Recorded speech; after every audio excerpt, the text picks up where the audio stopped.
सभी को नमस्कार। लास्ट क्लास में आनुवांशिक रोगों में जो गुणसूत्रों की संरचना में परिवर्तन से होने वाले रोग थे, उसमें भी हम अलिंग गुणसूत्रों की संरचना में परिवर्तन से होने वाले रोगों की बात कर रहे थे। दो रोग पढ़े थे, क्राइडूचैट और अल्केप्टोन्यूरिया। बचे हुए दो चार और रोग देख लेते हैं, प्रदूषण जनित रोग देख लेते हैं और कैंसर की बात कर लेते हैं। इसके साथ आपका रोग वाला चैप्टर खत्म। बाकी कई रोग अभी बचे हैं, कंप्लीट नहीं हुआ है रोग वैसे तो, ध्यान देना, क्योंकि अपन भोजन पढ़ेंगे तो भोजन में भी कई सारे रोग आएंगे, मानव अंग तंत्रों में भी कई प्रकार के रोग आएंगे, उनकी बात वहां पर भी करेंगे हम। यहां पर अभी तो हमारा मानव स्वास्थ्य चल रहा है।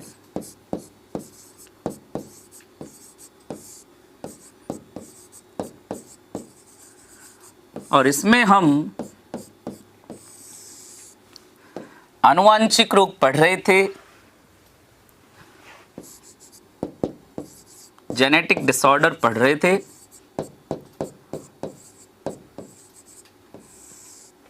आनुवांशिक रोग या जेनेटिक डिसऑर्डर पढ़ रहे थे। और जिसमें भी हमने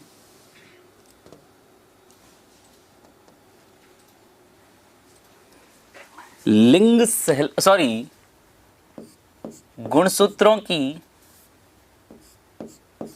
ऐसे लिख रहा हूं कि अलिंग गुणसूत्रों की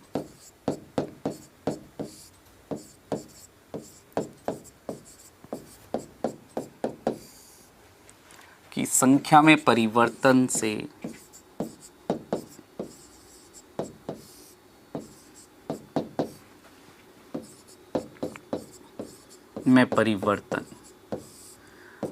कल दो रोग देखे थे हमने, अब आगे बात कर रहा हूं इंपॉर्टेंट रोग। लेट्स सी, थैलेसीमिया, या पहले सिकल सेल एनीमिया कर लेते हैं।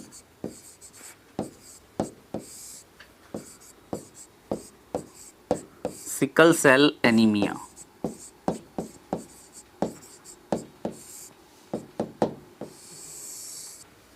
सिकल सेल एनीमिया की बात करें, सिकल हंसिया। अगर मैं नॉर्मल बात करूं ना, आरबीसी, हमारे शरीर में आरबीसी, नॉर्मल जो आरबीसी होती है लगभग गोलाकार,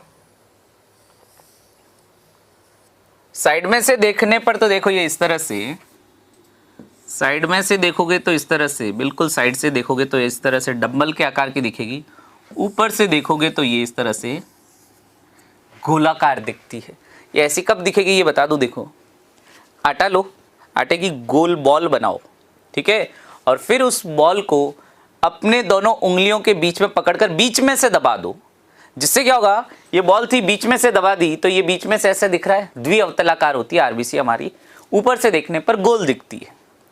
ये साइड से दिखा रखा है बिल्कुल, ठीक है, साइड में से ये आरबीसी ऐसे गोल जो है साइड में से आपको दिख रही है। जैसे 1 रुपए का सिक्का, ये 1 रुपए का सिक्का इधर से तो ऐसा दिख रहा है और साइड में से देखोगे तो ये इधर से ऐसा दिखेगा, ठीक है ना। वैसे ये साइड में से ऐसे दिखती है, द्विअवतलाकार होती है। लेकिन सिकल सेल एनीमिया में क्या होता है, हीमोग्लोबिन में विकृति आ जाती है। कौन से गुणसूत्र में? 11वें गुणसूत्र में। 11वां गुणसूत्र होता है 11th क्रोमोसोम, उसमें विकृत जीन होने के कारण ये सिकल सेल एनीमिया का रोग होता है, जिसमें हीमोग्लोबिन में विकृति आ जाती है। अब हीमोग्लोबिन में क्या हुआ कि विकृति आ गई। हीमोग्लोबिन, हीम और ग्लोबिन प्रोटीन से मिलकर बना होता है हीमोग्लोबिन। ये प्रोटीन का निर्माण होता है अमीनो अम्लों की श्रृंखलाओं से, अल्फा श्रृंखला, बीटा श्रृंखला, 2 अल्फा श्रृंखलाएं, 2 बीटा श्रृंखलाएं। अब इनमें जो बीटा श्रृंखला होती है, इसमें छठा जो अमीनो अम्ल होना था, ग्लूटामिक अम्ल होना चाहिए था, ग्लूटामिक अम्ल की जगह क्या आ जाता है, वेलिन अमीनो अम्ल आ जाता है, जिसके कारण ये विकृति देखी जाती है। एक एक चीज अपन लिखते हैं। देखो, सिकल सेल एनीमिया, एक बार इसको मिटा रहा हूं, सिकल सेल एनीमिया, इसमें मैं लिखता हूं कि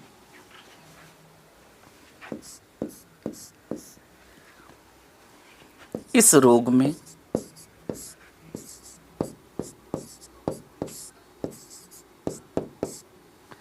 इस रोग में 11वें गुणसूत्र 11th क्रोमोसोम 11वें गुणसूत्र में विकृति आने के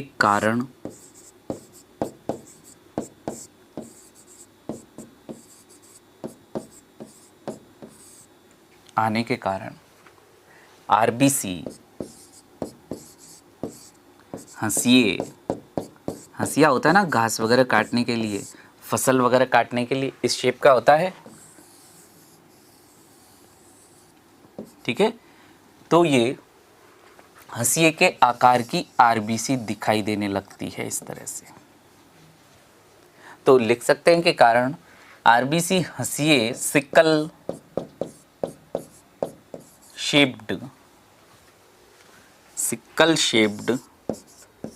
नाम भी यही है, सिकल सेल एनीमिया। आरबीसी हंसिए के आकार की या हंसिए की आकृति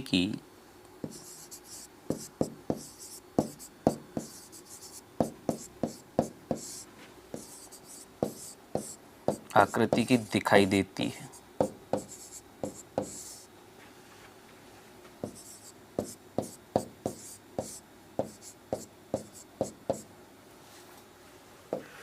अब आरबीसी सिकल शेप्ड हो गई, इसका क्या कारण था देखते हैं। इस रोग में हीमोग्लोबिन, HB से किसको दर्शा रहा हूं, हीमोग्लोबिन,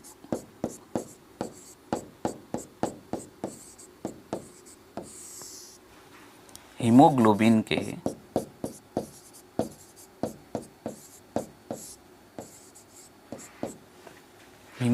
के निर्माण के दौरान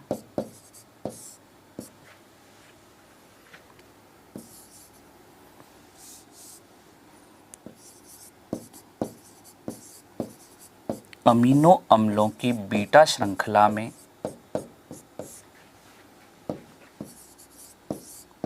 बीटा चेन में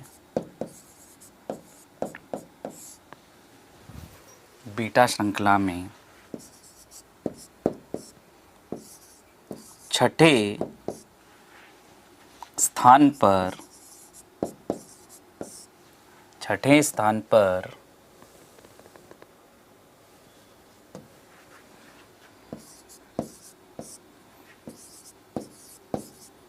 ग्लूटामिक अमीनो अम्ल की जगह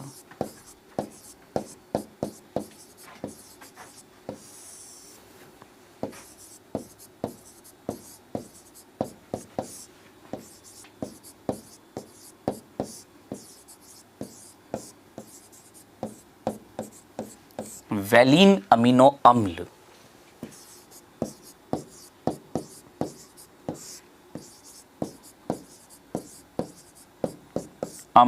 आ जाता है।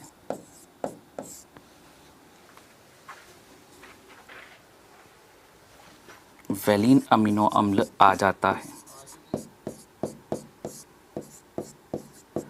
जिससे हीमोग्लोबिन, ठीक है, शॉर्ट में लिख रहा हूं, HB बोले तो हीमोग्लोबिन के अणु में बहुलीकरण हो जाता है। बहुलीकरण, पॉलीमराइजेशन,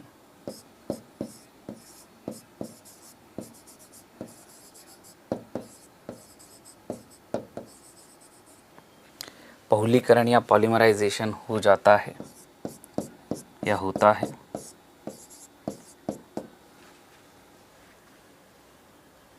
तथा हीमोग्लोबिन की ऑक्सीजन परिवहन क्षमता O2 परिवहन क्षमता में कमी, भाई ऑक्सीजन को ले जाने का काम था और इस क्षमता में कमी।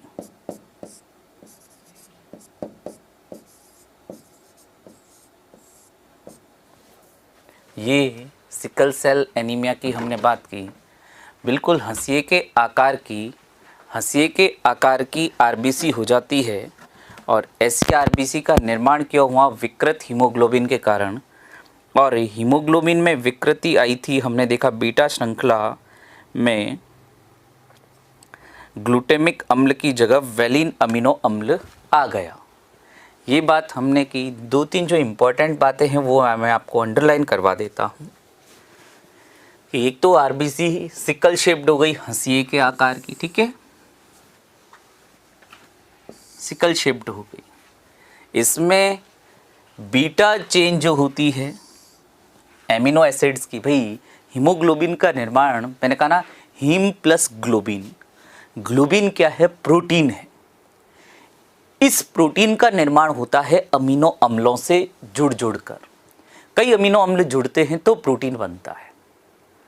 तो यहाँ पर ग्लोबिन का निर्माण दो प्रकार की श्रृंखलाएं करती हैं, अल्फा श्रृंखला और बीटा श्रृंखला। अल्फा 2 और बीटा की भी दो श्रृंखलाएं। लेकिन जो बीटा श्रृंखला थी उसमें देखो अमीनो अम्ल की श्रृंखला थी लंबी लंबी। इनमें छठी पोजीशन पर क्या होना चाहिए था? ग्लूटामिक अमीनो अम्ल होना चाहिए था।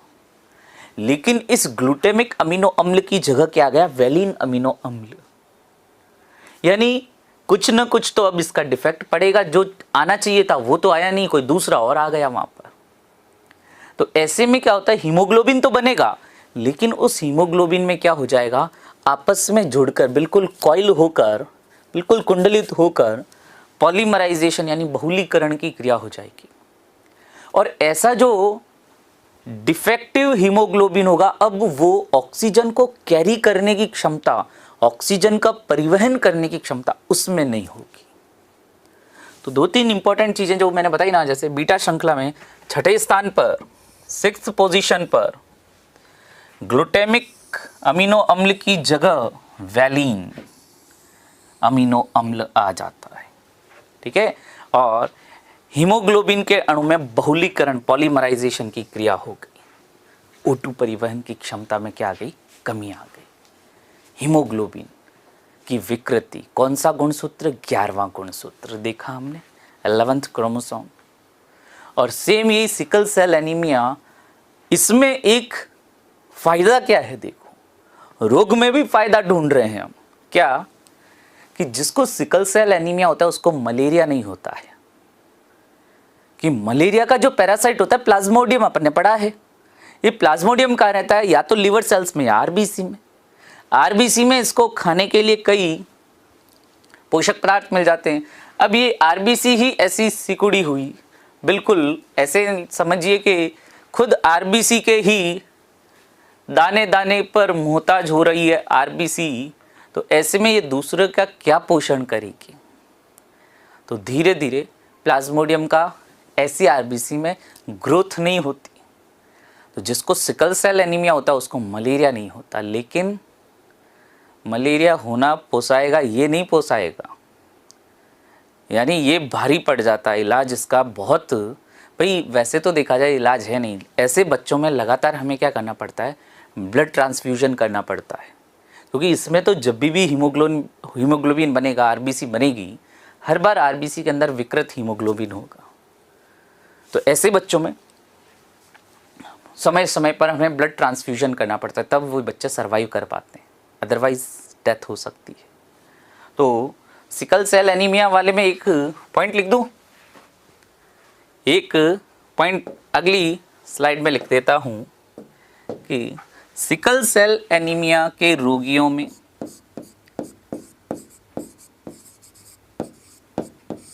सिकल सेल एनीमिया के रोगियों में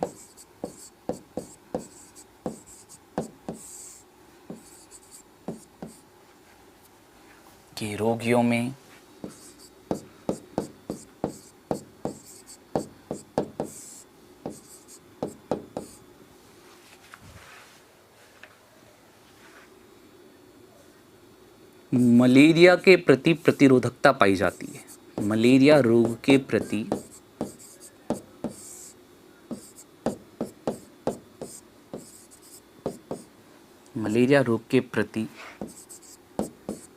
प्रतिरोधकता पाई जाती है।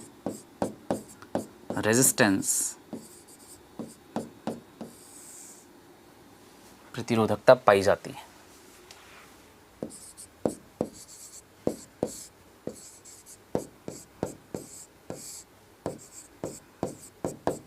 तो अब आगे अगला रोग देखते हैं। भाई सिकल सेल एनीमिया क्लियर। अब आगे अगला रोग देखते हैं थैलेसीमिया, जो कि सेम ऐसा ही थैलेसीमिया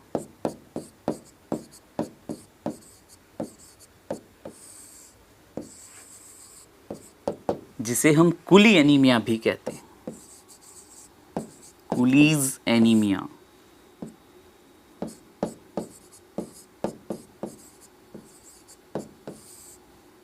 कुली एनीमिया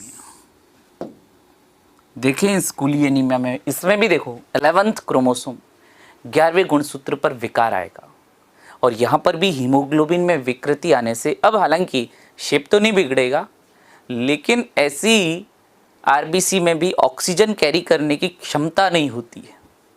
तो हीमोग्लोबिन में डिफॉर्मेशन होने की वजह से अब वो ऑक्सीजन कैरी नहीं कर पाएगा। ऐसे थैलेसीमिया से पीड़ित बच्चों में भी, आनुवांशिक रोग है बच्चे में ही, तो ऐसे बच्चों में टाइम टाइम पे हमें अगेन ब्लड ट्रांसफ्यूजन करवाना पड़ता है। तो दोनों का इलाज एक साथ ही बता दूंगा, थैलेसीमिया और सिकल सेल एनीमिया। लिखते हैं इसके बारे में भी कि ये रोग भी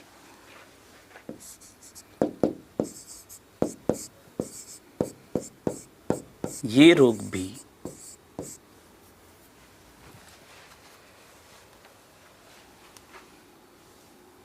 भी 11वें गुणसूत्र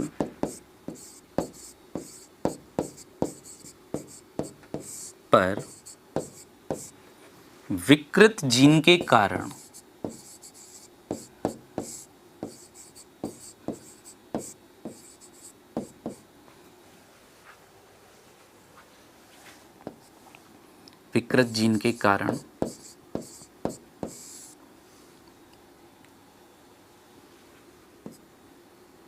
होता है।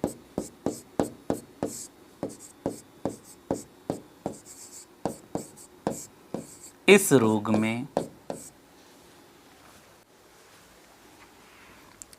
में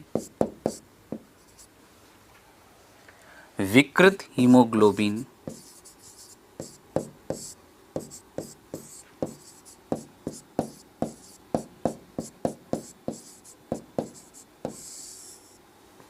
के कारण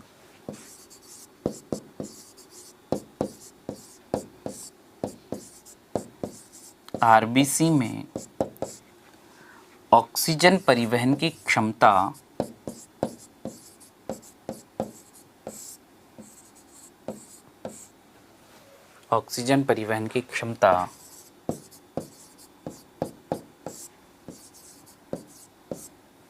घट जाती है।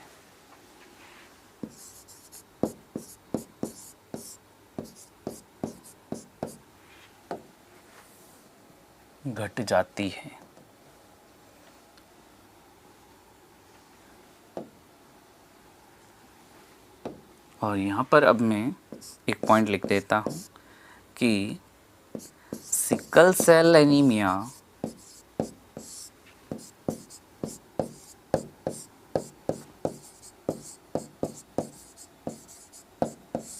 एवं थैलेसीमिया से पीड़ित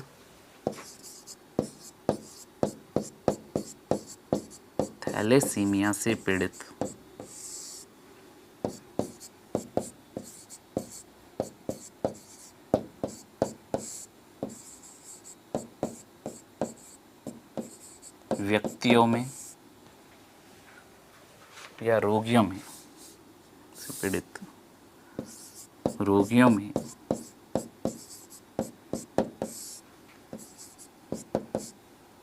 बार बार रक्ताधान ब्लड ट्रांसफ्यूजन करना पड़ता है। रक्तादान बोले तो रक्त का आदान प्रदान, रक्तादान ब्लड ट्रांसफ्यूजन करना पड़ता है।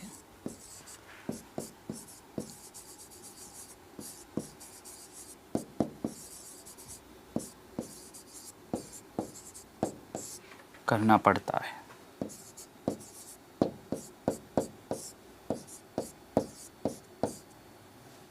सिकल सेल एनीमिया और थैलेसीमिया से पीड़ित रोगियों में बार बार रक्तदान करना पड़ता है, ब्लड ट्रांसफ्यूजन करना पड़ता है और कोई इलाज नहीं है। ऐसे नहीं कि अपन इसको ठीक कर सकते, ठीक तो कर ही नहीं सकते।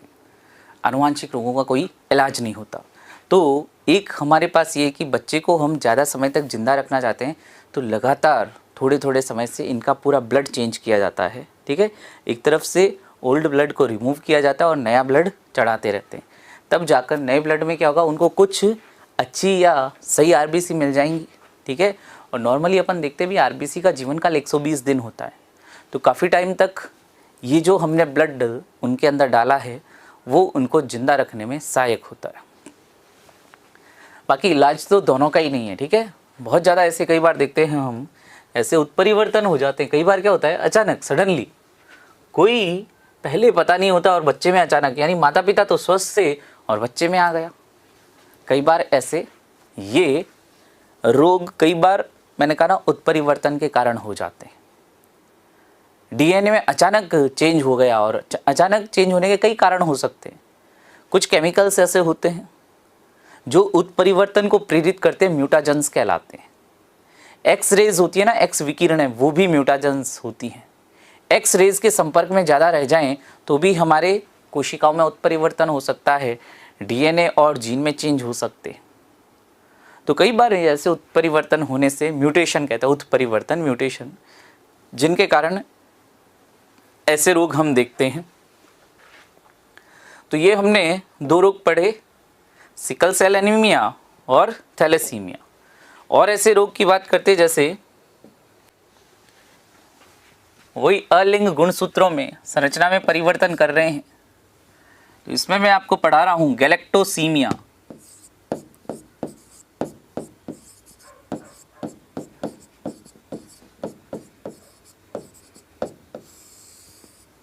गैलेक्टोसीमिया बड़ा दुर्लभ रोग, लेकिन जिसको ये होगा दूध या दूध से बनी कोई भी चीज का सेवन नहीं कर सकते। आनुवांशिक रोग है। यहाँ पर भी ये गैलेक्टोसीमिया, रोगी मरेगा तो नहीं, लेकिन उसको एक तरह से ऐसे मान लो दूध या दूध के पदार्थों से एलर्जी होगी, पचता ही नहीं है उनमें। लिख सकते हैं कई ऐसी बीमारियां जिनको मैं, क्योंकि इनमें जैसा पूछा जाता है उसके अकॉर्डिंग ही पढ़ रहे हैं, ठीक है। अपन गैलेक्टोसीमिया दूध एवं दूध से निर्मित, दूध एवं दूध से निर्मित पदार्थों के प्रति एलर्जी या पदार्थों से एलर्जी, पदार्थों का पाचन नहीं हो पाता।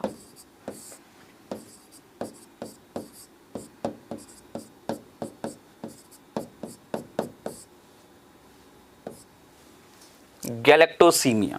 और देखें मार्फन सिंड्रोम,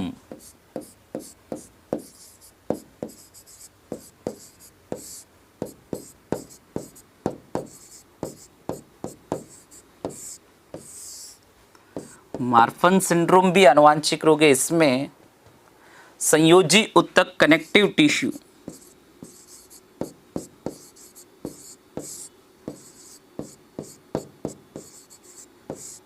संयोजी उत्तक या कनेक्टिव टिश्यू भाई जो पेशियों और अस्थियों को जोड़ने वाले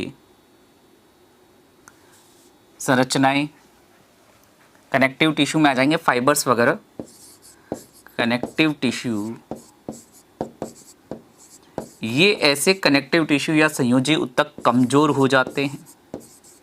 कमजोर, शरीर की लंबाई तो अधिक होगी, शरीर की लंबाई अधिक,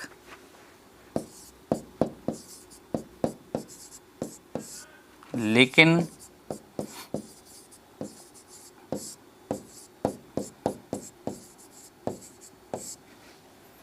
हृदय एवं जबड़े, हृदय जबड़े एवं सीने, चेस्ट,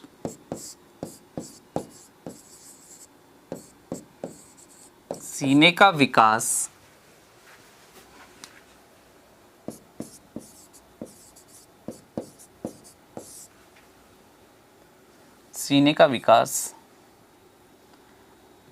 सही नहीं हो पाता।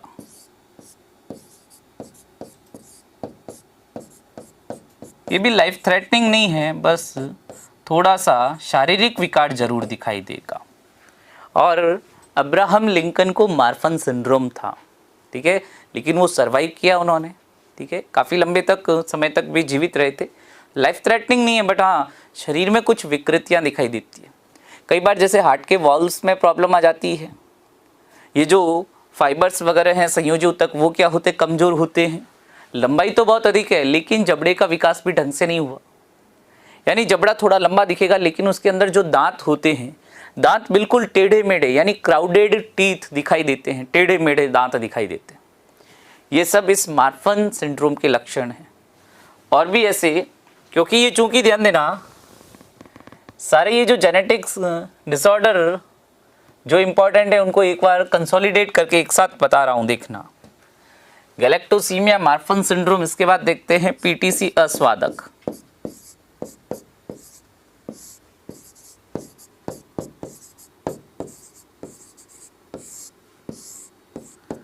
पीटीसी बोले तो फिनाइल थायोकार्बेमाइड,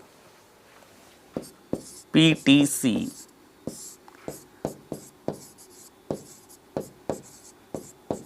फिनाइल थायोकार्बेमाइड पूरा नाम है इसका।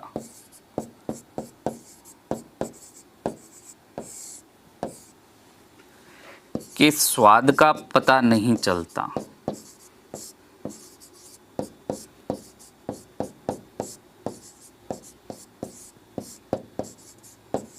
अब देखा पीटीसी अस्वादक, ध्यान देना, ये टेस्टिंग के लिए यूज करते हैं इसका, पीटीसी का केमिकल कंपाउंड है फिनाइल थायोकार्बेमाइड। ये फिनाइल थायोकार्बेमाइड लगभग हल्का खट्टे स्वाद जो इसका होता है, हल्का खट्टा स्वाद होता है। कई लोग ऐसे हैं जो इस पीटीसी का टेस्ट नहीं बता पाते कि ये कैसा है टेस्ट करने में। क्यों? क्योंकि उनमें ये पीटीसी अस्वादक वाली आनुवांशिक बीमारी है। यहाँ पर हालांकि एक बात समझे, सुने अपन कि भाई केवल पीटीसी ही टेस्ट करना है क्या, और कुछ नहीं है क्या? हम तो लोग कई जने, अब ऐसे जरूरी थोड़ी कि सबने ही पीटीसी टेस्ट किया होगा और फिर बताएगा, नहीं है, कई जनों को तो पता ही नहीं चलता, मर जाते हैं। कई जनों की पीढ़ियों में पीटीसी अस्वादक रोग है, लेकिन पता ही नहीं चलता। अरे भाई केवल पीटीसी ही बच गया क्या टेस्ट करने को? बट फिर भी देखो, कमी जो है वो तो है, कमी तो कमी है। तो कई बार जैसे कई व्यक्ति में, बहुत ज़्यादा व्यक्ति में होता है ये पीटीसी अस्वादक, तो इस पर्टिकुलर इस केमिकल कंपाउंड का टेस्ट नहीं बता पाता वो कि खट्टा है, बिकॉज इसको टेस्ट करने की क्षमता उसमें नहीं होती। यहाँ पर भी क्या हुआ, म्यूटेशन जैसी चीज़, या ऐसे कहूँ कि जीन में परिवर्तन हो गया। ये सभी गैलेक्टोसीमिया, मार्फन सिंड्रोम, पीटीसी अस्वादक, ये सभी क्या हैं, आनुवांशिक रोग हैं। और कौन से गुणसूत्रों में परिवर्तन हुआ है, सभी में देखो, कहीं एक्स वाई नहीं लिखा मैंने, सीधे सीधे से जो आपके कई गुणसूत्र होते हैं उनमें परिवर्तन होने से ऐसे ऐसे रोग हुए। कल दो पढ़ा था, कल दो रोग पढ़े, आज हमने ये और रोग पढ़े। इसमें एक और बता रहा हूँ, फिनाइल कीटोन्यूरिया। कल मैंने एल्केप्टोन्यूरिया बताया, आज मैं फिनाइल कीटोन्यूरिया बता रहा हूँ, लास्ट आनुवांशिक रोग। एक और देख लेते हैं, फिनाइल कीटोन्यूरिया।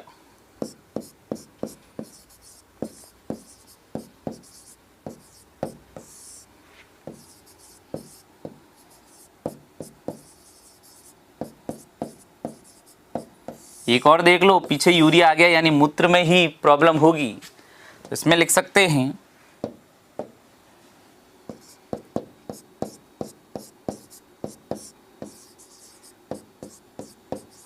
ऐसे व्यक्ति में फिनाइल एलेनिन अमीनो अम्ल, फिनाइल एलेनिन एमिनो एसिड या अमीनो अम्ल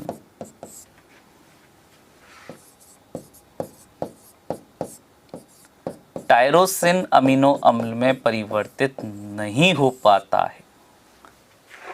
टायरोसिन अमीनो अम्ल में कुछ फैक्चुअल चीजें इन रोगों में काफी आई है, ठीक है, ध्यान रखना है इनको भी। टायरोसिन अमीनो अम्ल में बदल नहीं पाता है,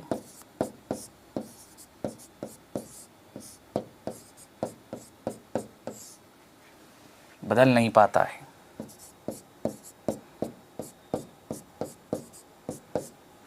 ऐसे में ये शरीर में जमने लगता है, शरीर में एकत्र होने लगता है, ऐसे कर सकते हैं।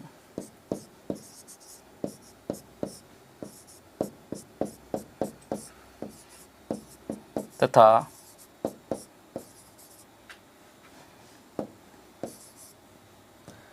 ऐसे व्यक्ति मंदबुद्धि होते हैं, ऐसे लिख सकते हैं, मेंटली रिटार्डेड।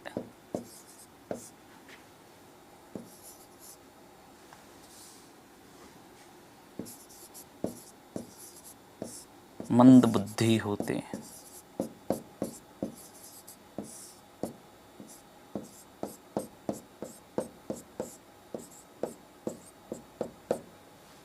ये हमने बात की गैलेक्टोसीमिया, मार्फन सिंड्रोम, पीटीसी अस्वादक, phenylketonuria, thalassaemia, sickle cell anaemia.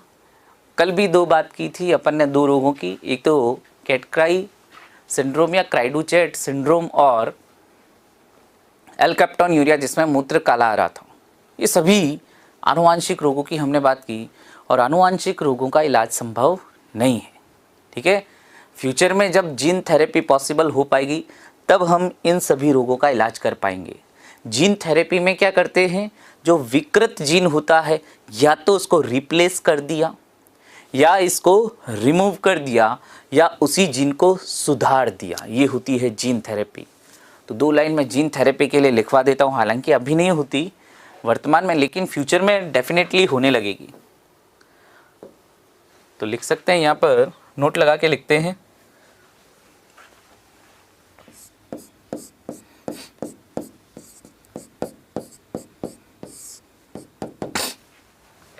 कि आनुवांशिक रोगों का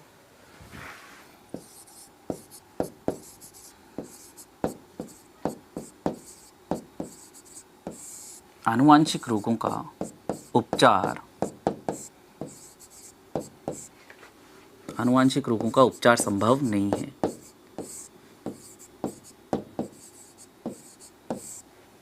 आनुवांशिक रोगों का उपचार संभव नहीं है।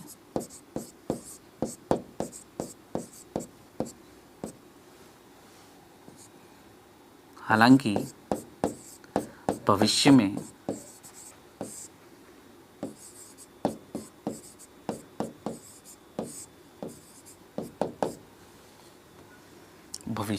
जीन थेरेपी के द्वारा जीन थेरेपी या जीन उपचार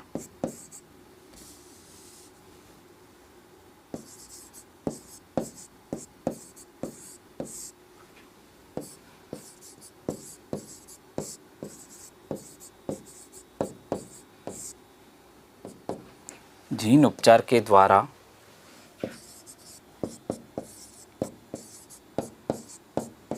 ऐसे रोगों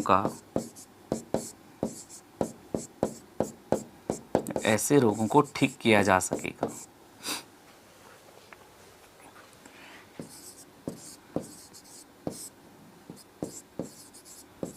ठीक किया जा सकेगा।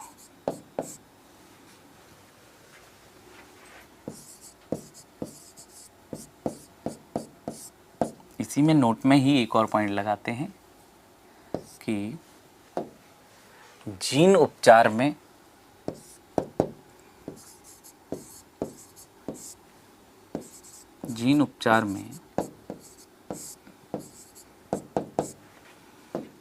जीन एडिटिंग की जाती है, जीन एडिटिंग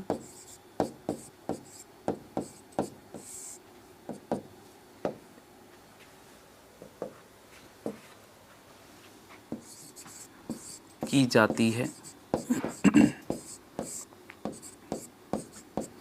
जिससे या जिसमें विकृत जीन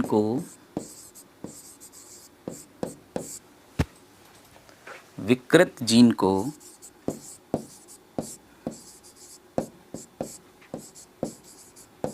स्वस्थ जीन से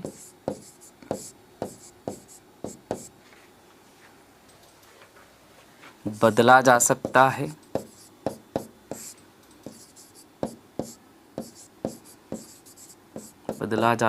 है, कॉमा हटाया जा सकता है,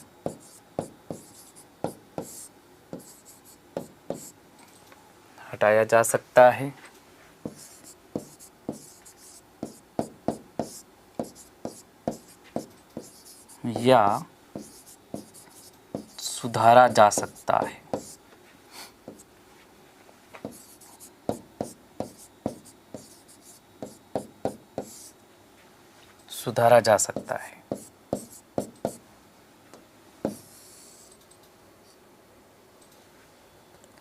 ये हमने बात की आनुवांशिक रोगों की, कि आनुवांशिक रोगों के अलग अलग अपन ने देखे, लिंग गुणसूत्र, अलिंग गुणसूत्र, संख्या में परिवर्तन, संरचना में परिवर्तन, चारों प्रकार हमने देख लिए। और आनुवांशिक रोगों की लगभग जो भी हमारे एग्जाम के पॉइंट ऑफ व्यू से इंपॉर्टेंट है उनकी हमने बात की। आगे बात हमने की जीन थेरेपी के लिए भी 2 शब्द लिखे। अब आगे बात कर रहा हूँ मैं कैंसर की। बाकी दूसरे जो मैंने कहा ना, कई रोग हम अंग तंत्र पढ़ेंगे, ऑर्गन सिस्टम, तब भी बात करेंगे। जैसे डायबिटीज़, जब मैं पेनक्रियाज पढ़ाऊंगा, इंसुलिन पढ़ाऊंगा, तब डायबिटीज़ की बात कर लूँगा, ठीक है। पार्किंसन या हम बात करें अल्जाइमर, तो जब मैं आपको नर्वस सिस्टम पढ़ाऊंगा तब वो रोग भी आ जाएंगे, ठीक है। तो अभी यहाँ पर मैं बात कर रहा हूँ कैंसर की। कैंसर रिसेंट टाइम्स में हमने बड़ी बड़ी सेलिब्रिटीज़ में ये कैंसर रोग देखा और कईयों की डेथ भी हुई है।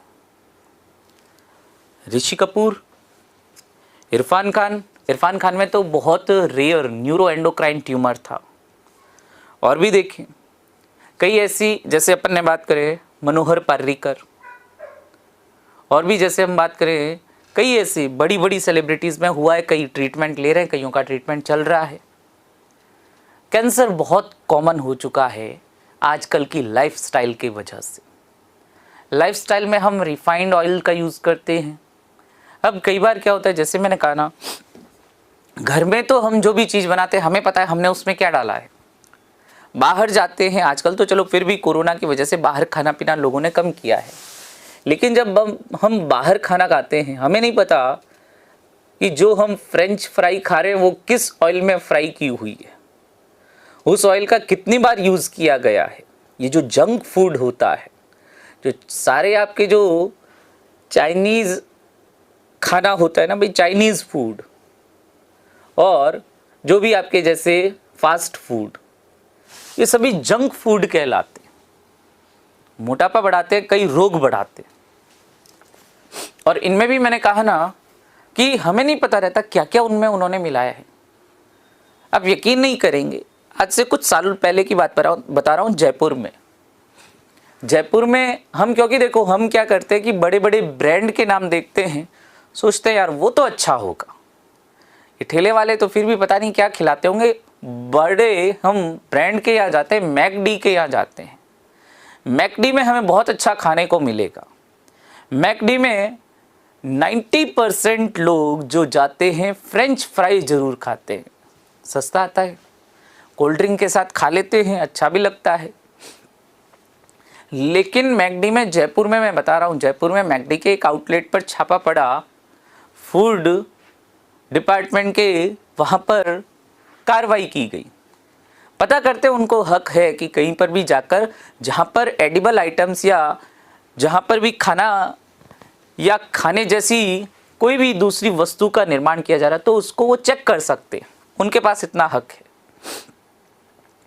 तो फूड इंस्पेक्टर वहां पहुंचे तो क्या देखा, उनका जो ऑयल था ना जिसमें वो फ्रेंच फ्राई को तलते थे, वो लिटरली काला पड़ चुका था। और काला कैसा, जैसे डामर होता है ना सड़क पर बिछाने वाला डामर, वैसा काला तेल।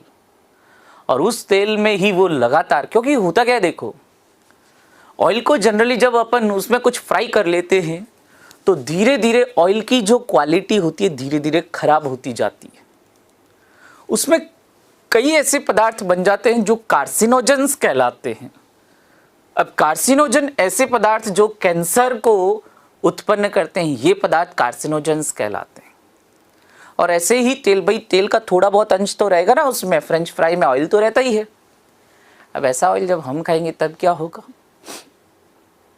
मेरे खुद के साथ की एक बार घटना बता रहा हूँ। वहीं पर जयपुर में स्टेचू सर्किल के पास कोल्ड कॉफ़ी बहुत अच्छी मिलती थी। मैं वहाँ पर गया, कोल्ड कॉफ़ी पहली बार ही पी थी मैंने। मेरा कोई फ्रेंड था, उसने कहा कि यार वहाँ पर कोल्ड कॉफ़ी अच्छी मिलती है, वहाँ चलते हैं। तो जयपुर में स्टेचू सर्किल पे वहाँ कोल्ड कॉफ़ी पी अच्छे से। अगले ही दिन न्यूज़पेपर में मैंने न्यूज़ पढ़ी कि जहाँ पर मैं कोल्ड कॉफ़ी पीकर आया था वहाँ पर छापा पड़ा। और पता क्या चला कि कोल्ड कॉफ़ी में वो जो चॉकलेट पाउडर डालते थे एक्सपायरी डेट वाला था। और वो दिन है, आज का दिन है, आज तक मैंने वापस उस जगह पर कोल्ड कॉफ़ी नहीं पी। क्योंकि हो जाता है देखो, अपने को पता चल गया फिर तो अपन तयशुदा बातें नहीं खाएंगे। लेकिन जो ऑलरेडी डैमेज हो चुका है वो, तो सबसे बड़ा कारण क्या है कैंसर का? लाइफस्टाइल। सबसे बड़ा कारण लाइफस्टाइल है। स्ट्रेस होना, खान पान का ध्यान नहीं रखना, उठ पटांग खाना। इवन मैं तो बताऊं ना, अपने जैसे घरों में भी देख लेना, कईयों के घरों में ये होता भी होगा। बारिश का मौसम में थोड़ा सा ठंड बढ़ेगी, पकोड़े तले जाएंगे। अब पकोड़े तलने के बाद उस तेल को क्या करते हैं? फेंकते थोड़ी हैं, वापस किस में डाल दिया? वो जो ऑयल वाली जो भाई शीशी वगैरह थी वापस उसमें डाल देते हैं और उस तेल को फिर सब्जी वगैरह बनाने में यूज़ कर लेते हैं। चलो एक बार में तो कोई प्रॉब्लम नहीं है, लेकिन जैसे अपन बाहर जाते हैं ना, जैसे तली हुई चीज़ें वगैरह, जैसे पकोड़े हुए या कुछ भी ऐसी तली हुई चीज़ें, कचौरी समोसे, हमें क्या पता हो कितनी बार उसको फ्राई करने में यूज़ कर रहे हैं। ये चीज़ें, छोटी छोटी चीज़ें, भाई कभी भी कोई रोग अचानक नहीं होता सडन कि एक बार पकोड़ा खा लिया और बस कैंसर हो गया, नहीं। लॉन्ग टाइम तक जब हम इन चीज़ों का यूज़ करते हैं तब हमारी बॉडी में चेंजेस होने लगते हैं, सेल्स में चेंजेस होने लगते हैं। और तभी लाइफस्टाइल चेंज होने से ऐसे रोग आजकल ज़्यादा होने लग गए। कहते हैं ना कि यार पहले तो नहीं होते थे, आजकल क्यों होते? ये कारण है। हमारे कई केमिकल्स कितने हो गए ना, अब आप देखो ना, डीओ, परफ्यूम यूज़ करना, शैम्पू यूज़ करना, काफ़ी सारे केमिकल्स। तो कई बार कोई केमिकल्स, देखो सबकी बॉडी अलग अलग होती है, सबकी बॉडी अलग अलग रेस्पॉन्ड करेगी। कोई व्यक्ति कोरोना से 5 दिन में ठीक हो जाता है और कोई 40 दिन में भी ठीक नहीं होकर मर जाता है। इलाज दोनों को सेम दिया था, फिर भी बॉडी ने रेस्पॉन्ड अलग किया ना। इसलिए कभी कभी कुछ केमिकल्स हमारी सेल्स के साथ क्रिया करके हमारी सेल्स को ट्रिगर कर देते। कैसे? अभी ये बताता हूँ। देखो, अपन ने अभी बात की थी ना आनुवांशिक रोगों में गुणसूत्र जीन वगैरह की। तो सेल्स के अंदर कुछ ऐसे जीन्स पाए जाते हैं जिनको ऑन्कोजीन्स कहते हैं। ये ऑन्कोजीन्स कई बार ट्रिगर हो जाते हैं। मतलब जैसे ट्रिगर क्या होता है? बंदूक की गोली चलना, ट्रिगर दबा दिया, ट्रिगर दब गया तो गोली तो चलेगी। सेम वैसे ही ऑन्कोजीन में अगर ट्रिगर हो गया तो ये ऑन्कोजीन कोशिका के सेल साइकिल को, सेल साइकिल क्या होता है? हर कोशिका अपने जीवन काल में वृद्धि करती है, विभाजन करती है और नई कोशिकाएं बनाती है। ये कोशिका चक्र लगातार चलता रहता है। पुरानी कोशिकाएं मर जाएंगी, नई कोशिकाएं उत्पन्न हो जाएंगी। तो जब ये सेल डिवीजन में ये कोशिका विभाजन अनियमित और अनियंत्रित तरीके से होता है तो धीरे धीरे कोशिकाओं की अतिवृद्धि होने लगती है, गांठ का निर्माण होने लगता है, ट्यूमर बनने लगते हैं और यहीं से कैंसर की शुरुआत होती है। अब कई जने कहते हैं पहली स्टेज है, दूसरी स्टेज है, तीसरी स्टेज है, चौथी स्टेज है। स्टेजेस कुछ नहीं होती, सही बात है। क्या है? 2 ही चीज़ें हैं। फॉर एग्जाम्पल यहाँ पर मेरे जैसे यहाँ पर शोल्डर पर, मेरे नहीं किसी और के ही करो, किसी के शोल्डर पर यहाँ पर कैंसर की कोई ट्यूमर हो गई, गांठ बन गई। अब ये ट्यूमर यहीं तक है, तब तक तो इसका इलाज कर सकते हैं। लेकिन क्या होता है, जैसे जैसे इसको इग्नोर करेंगे तो क्या होगा, यहाँ जो कैंसर वाली सेल्स थी ये ब्लड से होते होते मेरे पूरी बॉडी में, मेरे नहीं जिसके भी, दूसरों के, मेरे क्यों करूँ, तो किसी की भी बॉडी में ये क्या होगा, ये सेल्स क्या होगी, धीरे धीरे क्या होती है, दूसरे ऑर्गन्स तक पहुँचती है। तो कैंसर का एक स्थान से दूसरे स्थान तक कोशिकाओं के द्वारा फैलना ये कहलाता है मेटास्टेसिस। तो शरीर में कैंसर का फैलना मेटास्टेसिस कहलाता है। और मेटास्टेसिस होने के बाद फिर कैंसर से बचना पॉसिबल नहीं होता है।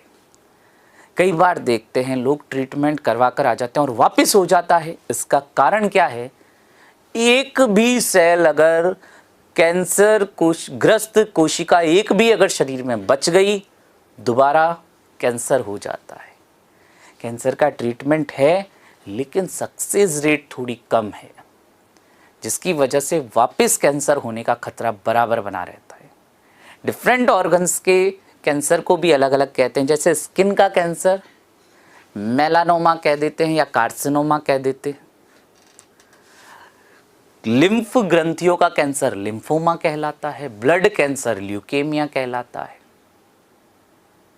आंतरिक अंगों का कैंसर सार्कोमा कहलाता है। तो जो हमने ये कैंसर के बारे में बातें की इनको लिखते हैं। कैंसर और एक और बड़ी बात देखो, बहुत बड़ी बात है, मैंने कहा ना, ये केमिकल्स का यूज़ जहाँ जहाँ ज़्यादा हुआ वहाँ वहाँ हमने कैंसर के केसेस भी ज़्यादा देखे। हरित क्रांति नाम सुना होगा। भारत में खाद्यान्न उत्पादन इतना बढ़ाया हरित क्रांति ने, लेकिन इस हरित क्रांति ने बहुत बड़ा हमें लॉस भी किया है। हरित क्रांति के दौरान आपने देखा होगा उन्नत बीजों का प्रयोग करना प्लस रासायनिक खाद वगैरह का भी उपयोग खूब किया गया। ये रासायनिक खाद या फर्टिलाइज़र देखो, हमने खाद्यान्न के निर्माण के दौरान ही उसमें इतने केमिकल्स डाल दिए कि कुछ केमिकल्स तो गए खाने में, उस फसल में गए, बाकी मिट्टी में चले गए और मिट्टी में धीरे धीरे धीरे रिश्ते वो भूगर्भीय जल तक पहुंच गए। और ये केमिकल्स भी कार्सिनोजेनिक होते हैं। कार्सिनोजेनिक मतलब कैंसर उत्पन्न करने वाले पदार्थ। और इसी का कारण देख भी लो, पंजाब और हरियाणा जो दो राज्य हरित क्रांति से सबसे ज़्यादा लाभान्वित हुए, आज की डेट में सबसे ज़्यादा कैंसर केसेस भी वहीं से आ रहे हैं। राजस्थान में बात करूं तो राजस्थान का वह भाग, वो ऊपर गंगानगर और हनुमानगढ़, हरियाणा और पंजाब से लगते ज़िले हैं। राजस्थान में भी ये दो ज़िले हरित क्रांति से बहुत लाभान्वित हुए, लेकिन पूरे राजस्थान में सबसे ज़्यादा कैंसर केसेस भी कहाँ से आ रहे हैं, हरियाणा और गंगानगर से। ये हरित क्रांति का बहुत बड़ा नुकसान है, बहुत बड़ा, जिसकी कीमत अब क्या करें, हमारा तो पानी ही वहाँ पर कंटामिनेट हो गया। यंग एज में यानी 25-30 साल की उम्र में कैंसर बहुत बड़ी बात है, लेकिन हो रहा है। यंग एज में भी लोगों को वहाँ पर कैंसर हो रहा है। इसका कारण क्योंकि वहाँ का पानी ही कंटामिनेटेड हो चुका है। लोग वहाँ जो पानी पी रहे हैं उनमें ऐसे हैवी मेटल्स हैं जो कि हमारे अंदर कार्सिनोजन या कैंसर उत्पन्न करने जैसा काम करते हैं। चलें लिखते हैं कैंसर के बारे में। बाकी जो दूसरे कारण, कॉमन कारण है ना, गुटखा, बीड़ी, सिगरेट, तंबाकू वगैरह का प्रयोग, ठीक है। तंबाकू के प्रयोग से, सिगरेट के प्रयोग से इतनी जल्दी कैंसर नहीं होता जितना जल्दी ये इन केमिकल से होता है। लिखते हैं, बट इसका मतलब ये नहीं कि बीड़ी सिगरेट पीने लग जाओ, ठीक है। खराब चीज़ खराब है, उसको कभी अपन सही नहीं कह सकते। कैंसर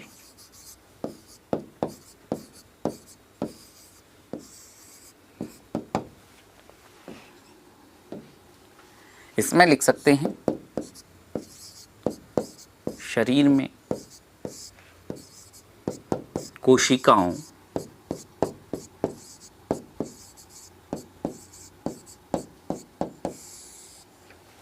शरीर में कोशिकाओं सेल्स कोशिकाओं की अनियमित वृद्धि एवं विभाजन, अनियमित वृद्धि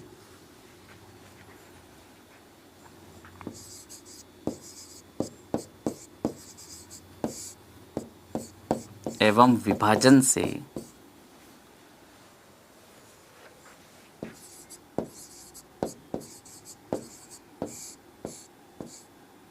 अनियमित वृद्धि एवं विभाजन से ये सेल्स गांठ या ट्यूमर के रूप में बदलने लगती हैं। गांठ या ट्यूमर के रूप में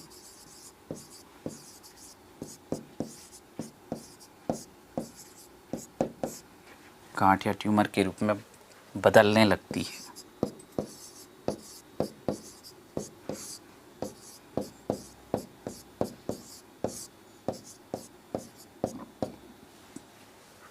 बदलने लगती है जिसे कैंसर कहते हैं।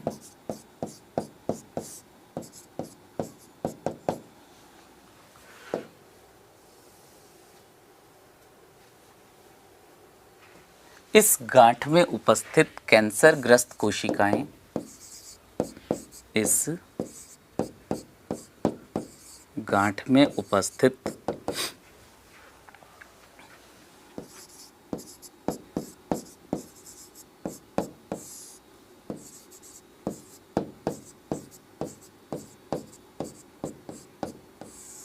कैंसरग्रस्त सेल्स या कैंसरग्रस्त कोशिकाएं जब शरीर के अन्य भागों में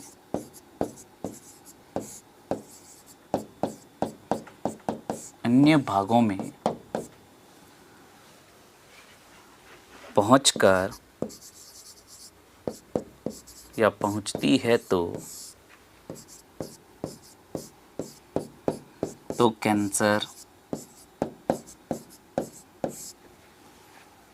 कैंसर पूरे शरीर में फैलने लगता है।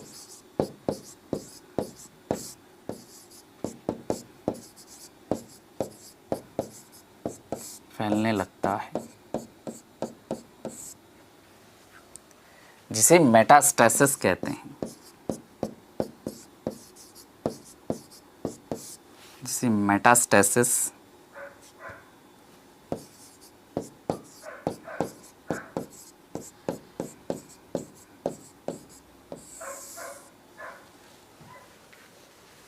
कहते हैं।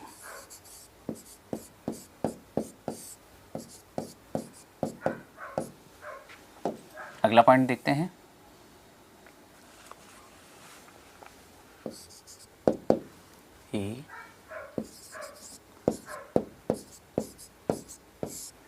कैंसर ये कोशिकाओं में कैंसर के लिए कोशिकाओं में कुछ विशेष जीन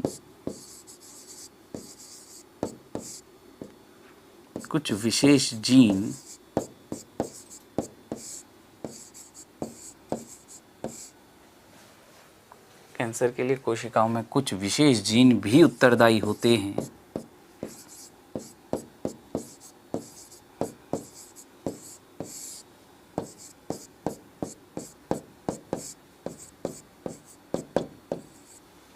इन्हें ऑन्कोजीन्स कहते हैं। इन्हें ऑन्कोजीन्स कहते हैं।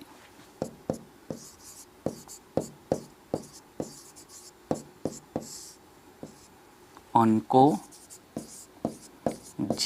कहते हैं।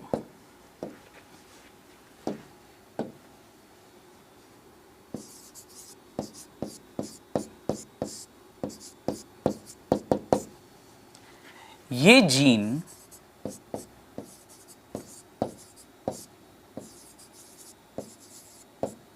कुछ पदार्थों की उपस्थिति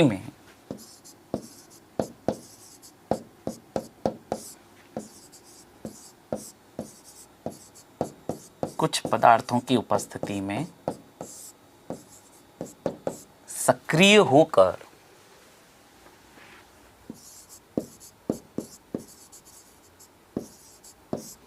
सक्रिय हो जाते हैं, ऐसा लिख दूं, तथा कैंसर उत्पन्न करते हैं।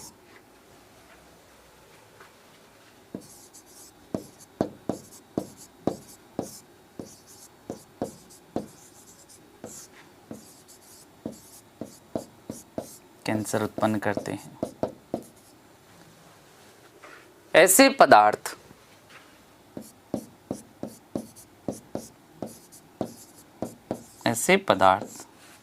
कार्सिनोजेंस कहलाते हैं।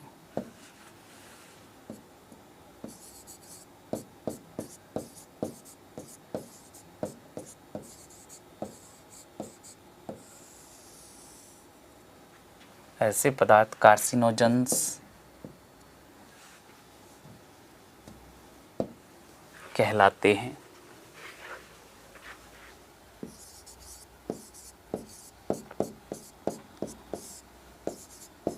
अब देखो इंटरेस्टिंग बात, ये कार्सिनोजेंस क्या क्या हो सकते हैं। जैसे मैंने कहा ना, धूम्रपान करना, ठीक है, जैसे और भी, जैसे अपन बात करें कुछ विशेष रसायन, एक्सरेज, लेज़र किरणें, कई बार ऐसे हैवी मेटल्स जो होते हैं भोजन में, रासायनिक पदार्थ, ये भी इनको ट्रिगर कर सकते हैं, ये भी कार्सिनोजेंस कहलाते हैं।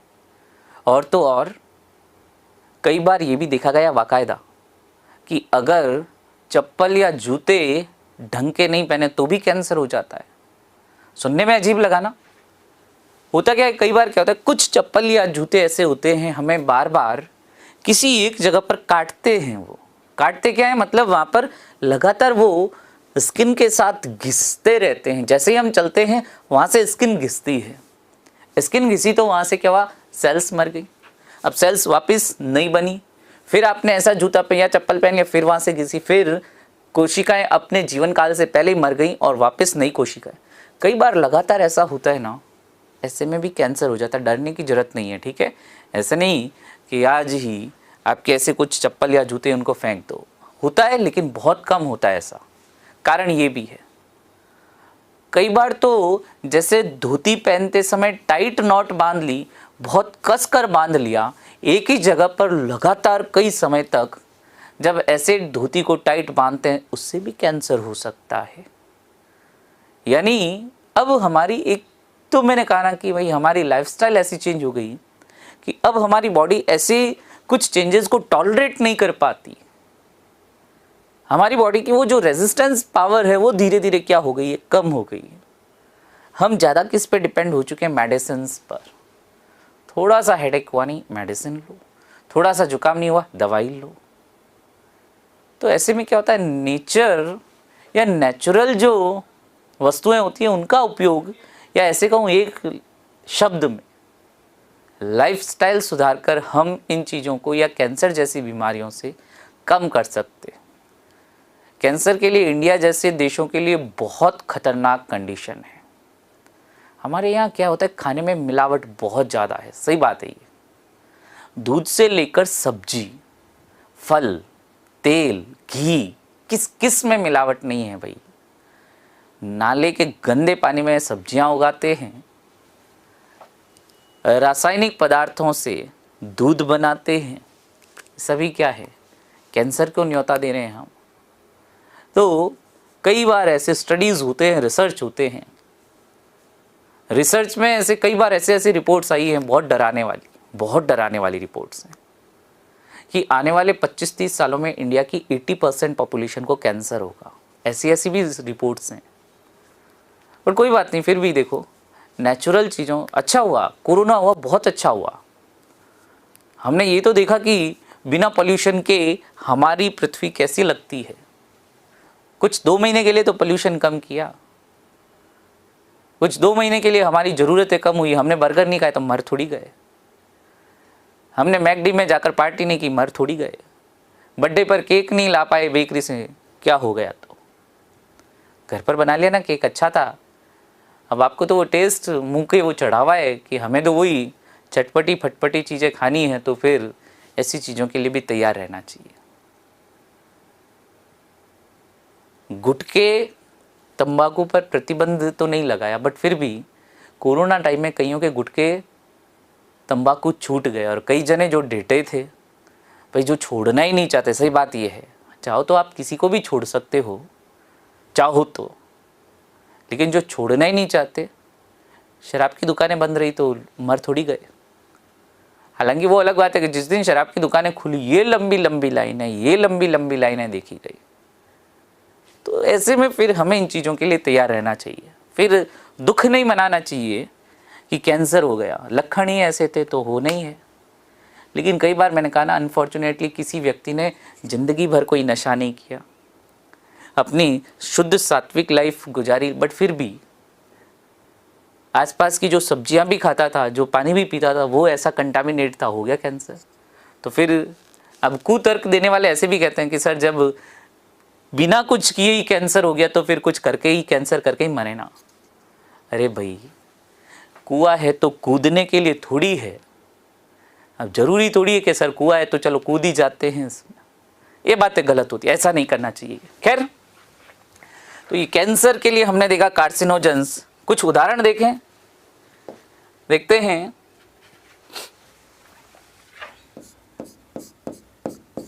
रिफाइंड तेल, कॉमा, रासायनिक उर्वरक,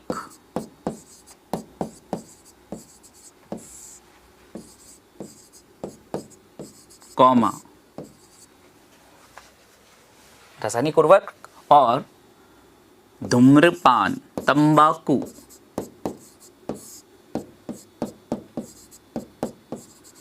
पराबैंगनी विकिरणें, यूवी रेज,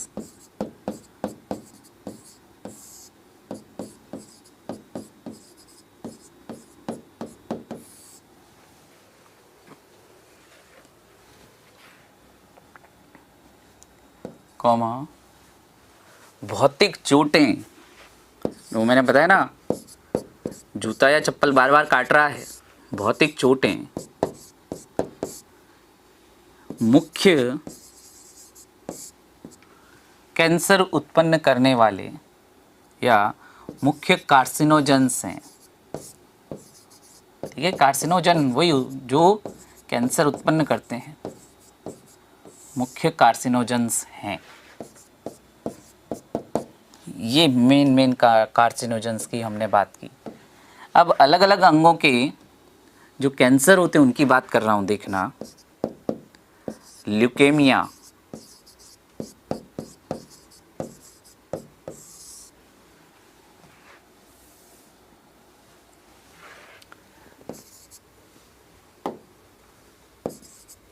मेलानोमा,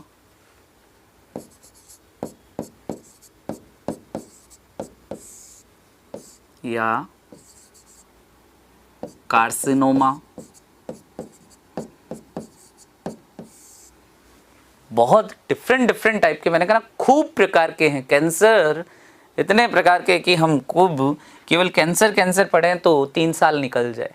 ठीक है, ऑन्कोलॉजी में डिग्री करते हैं लोग, केवल इस कैंसर पर रिसर्च करते करते इतना जीवन निकाल देते हैं।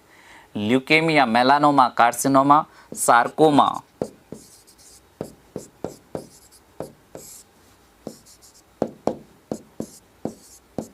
लिम्फोमा।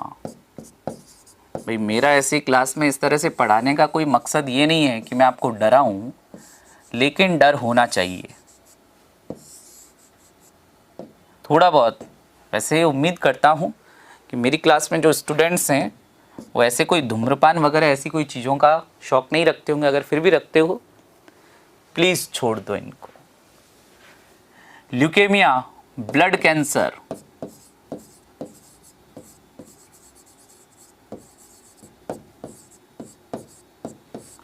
छोड़ने के लिए विल पावर होनी चाहिए भाई, खुद की इच्छा होनी चाहिए। सही बात है, नियत होनी चाहिए खुद की छोड़ने की। मेलानोमा या कार्सिनोमा, त्वचा का कैंसर,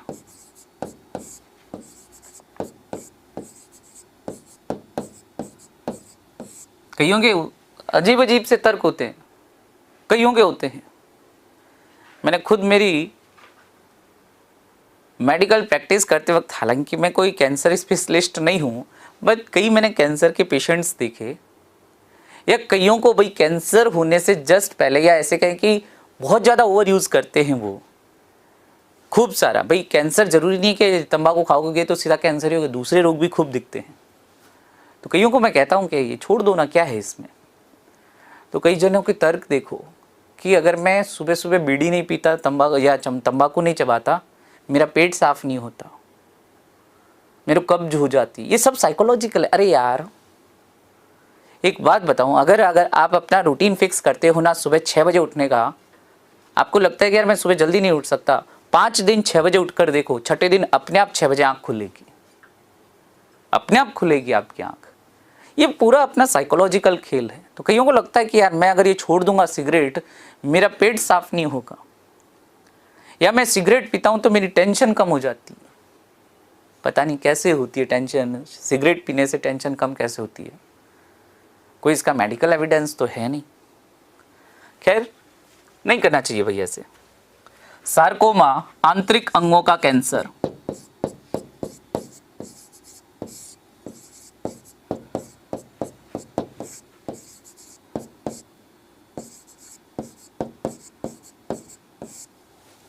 लिम्फोमा,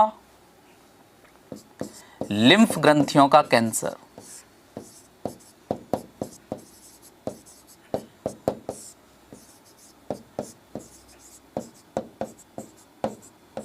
और फिर लास्ट में बात कर लेता हूं उपचार की। उपचार है टाइम रहते करवाएं तो। उपचार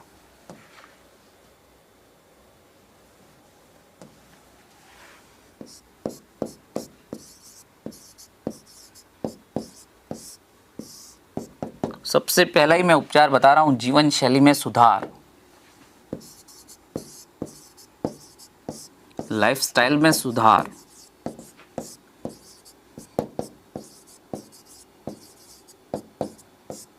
लाइफस्टाइल में सुधार रखें थोड़ा सा, ठीक है।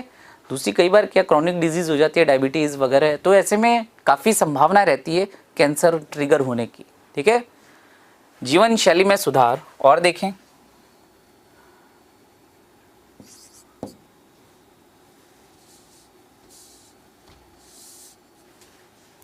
कीमोथेरेपी,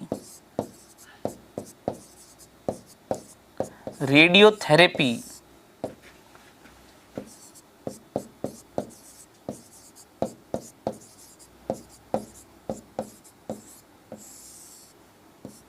कीमोथेरेपी, रेडियोथेरेपी, शल्य क्रिया, कई बार ऑपरेशन करके उस प्रभावित अंग को निकालना पड़ता है, कई बार ये भी करना पड़ता है, अंग को ही रिमूव करना देना पड़ता है। ओरल कैंसर में खूब कॉमन है, जो गुटखा वगैरह ज़्यादा चबाते ओरल कैंसर हो जाता है। तो क्या होता है, कई बार पूरी पूरी बोन्स, ये जो निचले जबड़े की अस्थि होती है, पूरी हटानी पड़ती है। आप खुद इमेजिन करके देख लो कि इधर इधर से इतना इतना जबड़ा निकाल दिया आधा, बार बार ये ढीली सी लटकी हुई स्किन दिखाई देगी, इधर पूरा गड्ढा पड़ा हुआ दिखाई देगा। कई बार आप मूवी हॉल में जाकर देखते हो ना, कई बार मूवीज़ जब भी स्टार्ट होती है उससे पहले कैंसर के लिए कितने ऐसे मरीज आप देखते होंगे। और मैं बताऊं, कईयों को तो आप देख भी नहीं पाते होगे। सही बात तो ये है, जब वो ऐड आता है ना, कईयों की आंखें बंद हो जाती है। और खुद सोचो जिस पेशेंट के साथ ये बीत रही है उसका क्या होगा। इसलिए कैंसर कह के नहीं होता कि मैं आपको हूँगा या इतना खाओगे तो हूँगा, कभी भी हो सकता है, ठीक है। लाइफ इंश्योरेंस करवा कर रखें, काम आता है लाइफ इंश्योरेंस, और हेल्थ इंश्योरेंस वगैरह करवा कर रखें, काम आता है बहुत। तो ये हमने कैंसर की बात की, किस तरह से फैलता है, किस तरह से ऑन्कोजीन्स वगैरह की बात की, अलग अलग प्रकार के कैंसर्स देखे, और फिर लास्ट में उनके उपचार की बात की। अब यहाँ पर रोगों की बात तो हुई आपके कंप्लीट। कुछ ऐसे रोग होते हैं जो प्रदूषण से होते हैं, प्रदूषण जनित रोग। अब ये प्रदूषण वाले भी कई बार कैंसर भी ट्रिगर कर देते हैं, लेकिन कुछ ऐसे अपन बात करते हैं कि प्रदूषण जनित रोग, उसमें भी बड़ा सिंपल सा है प्रदूषण जनित रोगों का फंडा, कि आप केवल इनका ये ध्यान रखें कि किससे कौन सा रोग हो रहा है, प्रदूषण जनित रोग, कि कौन से तत्व से कौन सा रोग हो रहा है, ऐसा ही हमारे एग्जाम्स में पूछते हैं। जैसे बात करें हम आर्सेनिक, आर्सेनिक का प्रदूषण है, कौन सा रोग होगा, ब्लैक फुट रोग, स्किन काली पड़ने लग जाती है पैरों की, ब्लैक फुट रोग। और देखें कैडमियम, कैडमियम की अधिकता से इटाई इटाई रोग। ये इटाई इटाई का मतलब, अगर शब्द का मतलब देखें ना, itai itai, ouch ouch, itai ouch, जो चोट लगने पर मुंह से आह निकलती है ना, वही है ये इटाई, आउच आउच। जोड़ों में तेज दर्द होता है, ये कैडमियम की अधिकता से। कई बार होता है ऐसे हैवी मेटल्स, जैसे पत्थर की खानों में या किसी कोयले वगैरह की खानों में ऐसे, या खुद इन खनिजों की खानों में ऐसे रहने वाले मजदूरों में अक्सर ऐसा देखा जाता है। और देखें पीने के जल में नाइट्रेट की अधिकता हो गई, नाइट्रेट या फ्लोराइड, दोनों की ही जल में अधिकता देखें, जल जल। तो अगर फ्लोराइड की अधिकता हुई तो इसे कहेंगे फ्लोरोसिस, फ्लोरोसिस।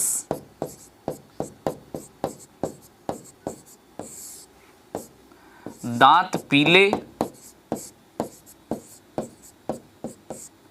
और अस्थियां मुड़ने लग जाती हैं, अस्थियां मुड़ने, बैंड होने लग जाती हैं, रीढ़ की हड्डी में बैंड हो जाता है, कुबड़ पट्टी, वो नागौर और अजमेर के बीच वाली कुबड़ पट्टी क्यों कहते हैं, क्योंकि वहां के भूगर्भीय जल में फ्लोराइड की अधिकता है। और ये फ्लोराइड जब लगातार लंबे समय तक पीते हैं तो पहला दांतों में डेंटल फ्लोरोसिस दिखता है, दांत पीले पड़ जाते हैं, और ऐसे पीले दांतों का कोई इलाज नहीं है। गुटखे या तंबाकू से अगर दांत पीले हुए, उनका इलाज फिर भी हो सकता है, लेकिन जो फ्लोराइड के कारण दांत पीले हुए, उनका इलाज बहुत मुश्किल है, बहुत मुश्किल होता है, सक्सेसफुल नहीं होता। अस्थियां मुड़ने लगती हैं, कुबड़ का विकास हो जाता है, तभी कुबड़ पट्टी कहा है उसको, ठीक है। फ्लोराइड, अरे ये तो ऊपर नीचे हो गया, फ्लोराइड को तो करता हूं ऊपर, नाइट्रेट को ले आता हूं नीचे। ये लो, फ्लोराइड ऊपर कर दिया। और नाइट्रेट की बात करूं तो नाइट्रेट की अधिकता होने से ब्लू बेबी सिंड्रोम,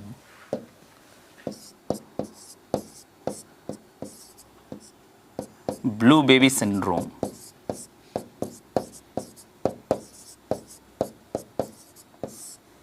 हीमोग्लोबिन का क्या हो जाता है, ऑक्सीकरण हो जाता है, ठीक है, हीमोग्लोबिन का ऑक्सीकरण।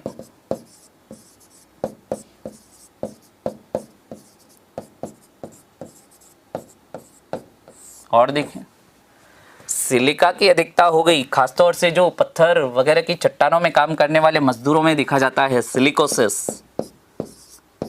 सिलिका।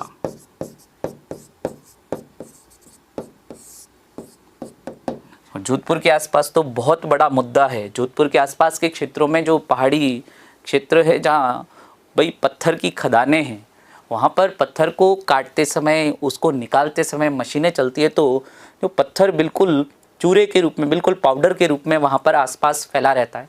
अब मजदूर वहीं पर काम कर रहा है, सांस ले रहा है, सांस के साथ ये सिलिका के कण कहाँ गए, फेफड़ों में, टीबी जैसे रोग भी हो जाता है।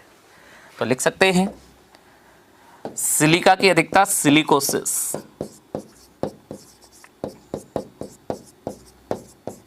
तो ये हमने कुछ प्रदूषण जनित रोगों की भी बात की, रोग हुए हमारे कंप्लीट, बाकी बात करते हैं नेक्स्ट क्लास में। Thank you very much.